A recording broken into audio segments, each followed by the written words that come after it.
So, Roman here with my LS swapped FRS, and I just wanted to do a little video on what it takes to put something like this together, what it could cost. I'm going to tell you right now, you will not believe what this car cost me. It was cheap, very cheap.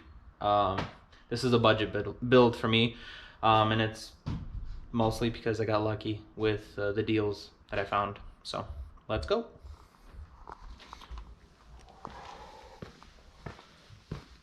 Okay, so starting from the back, got an eBay spoiler, but that's neither here nor there. So I didn't have to paint any of these panels. I found a wrap that matches the factory paint pretty well. So that's going to be very easy. If I end up damaging any panels, I can just wrap it in some of the extra wrap that I have and keep going. For the rear end, we have an IS300 welded differential with some eBay control arms to zero out the camber. It works really well. Have nothing but good things to say. We have a little Burke blast pipe because I used to have a factory FRS muffler and worked great, but the car was extremely quiet and my friends were getting upset at me because they couldn't hear me take off. They would just see my tires light up and I'd be gone. So moving on, we have I guess you can't see it from here, but we have a drive shaft shop single piece drive shaft. Works great. And that's mated to a GTO T86 stock shifter. The location works awesome. A PBM hydro and a completely stock interior. This came out of a 15 special edition BRZ or something like that. And I love it. I love full interior drift cars. I'll never go back. Okay, moving on. Has a Rocket Bunny V2 kit on it that I got with the car. To be honest, I probably wouldn't have installed it if it wasn't already half done. I'm not a huge fan of the Rocket Bunny kits, but it looks good. It stands out. I was told it was authentic. Hopefully that's true. It feels sturdy and it is fiberglass, so, but you know, you never know.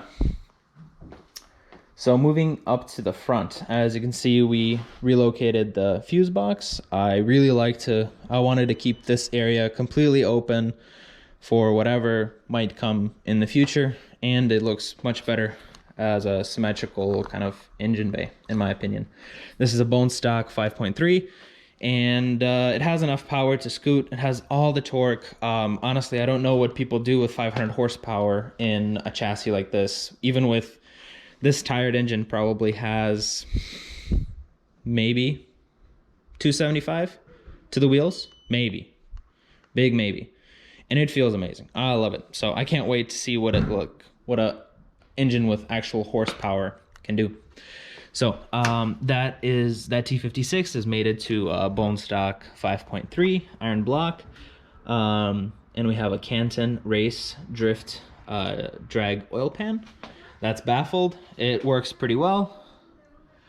And then we have an oil filter relocation along with a massive oil cooler. I don't know if you can see that, but it is huge.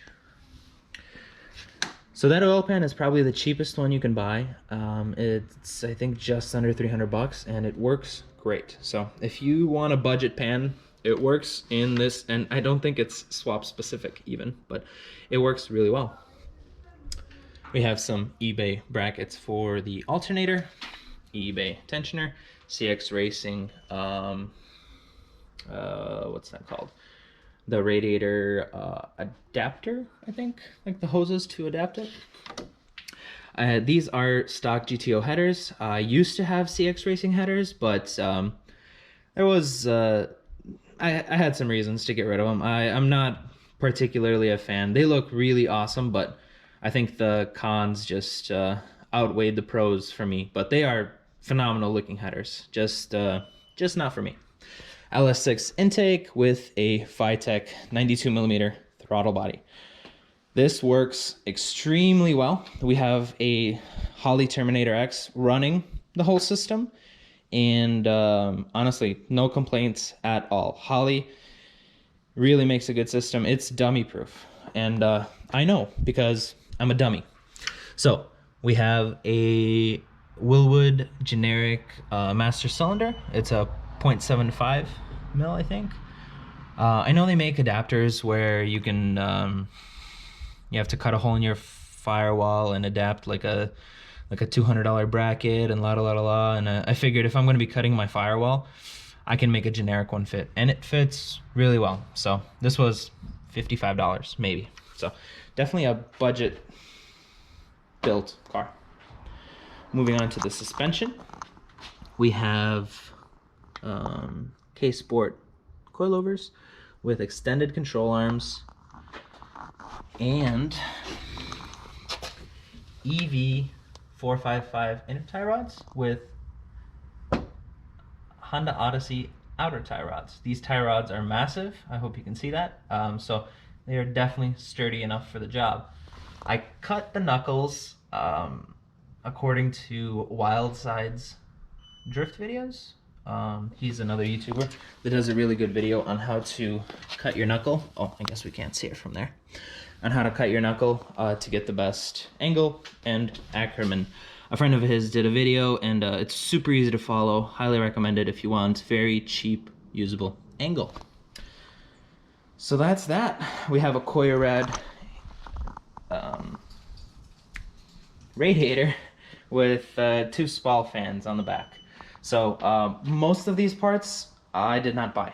They came with the car. The previous owner really spent some money on some good parts. So now I wanted to go over kind of what everything cost and how could anyone put a car together this cheap that is performing on this level. So again, let's start from the back.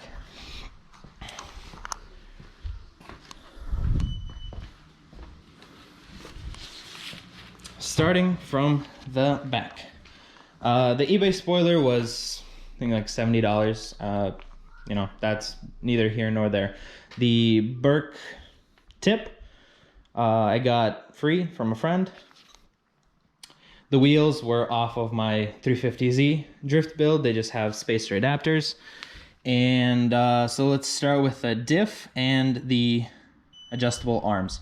The diff was 90 bucks. The adjustable arms came to 140. But I sold my FRS differential for $300, and you know that wipes out the debt in the rear. The Rocket Bunny kit I got with the car, as I've said before. The drive shaft I got with the car. The car was gutted, so I didn't get the interior, but I purchased it, the complete interior, and I sold whatever I didn't need, so I made all my money back for the interior. Also free. The hydro came with the car. So the T56 I had to drive to Milwaukee for, but it was $2,000 for a Fidanza flywheel, a SPEC clutch, and a T56. That's a great deal. If you know what T56s go for nowadays that are in operating condition, $2,000 is a no-brainer. I got in my car and picked that thing up the next day. So the CX Racing mounts came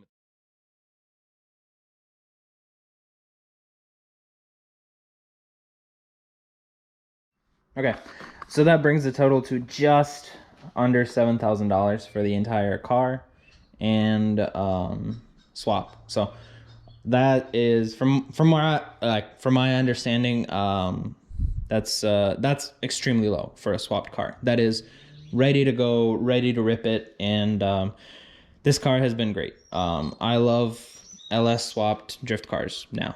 They sound horrible. Sorry guys, I realized that was a horrible outro, but so this is the car.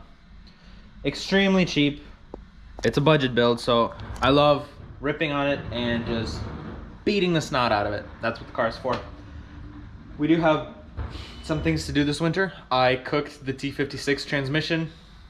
Didn't realize that you're supposed to seal that shifter, and I pushed all of my transmission fluid out, and I didn't replace it, or I didn't replace enough of it, so now I have a pretty significant whine in every gear other than fourth gear. So it's pretty safe to say my countershaft bearings are toast. So we have some stuff to do this winter, but all in all, it's going to be a great car. I can't wait for next year. And we're going to be rocking LS1, hopefully making around 400 horsepower. That's on the low end. That's all I need. I think this car is going to be a rocket ship with that kind of power. So stay tuned. We're still going to be putting together this LS1 with the 243 heads. And this is the first time I've been this deep into an engine. So I'm not going to lie. I don't know what I'm doing.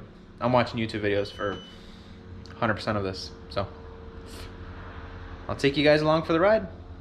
Like, subscribe, and join me for the journey. Bye.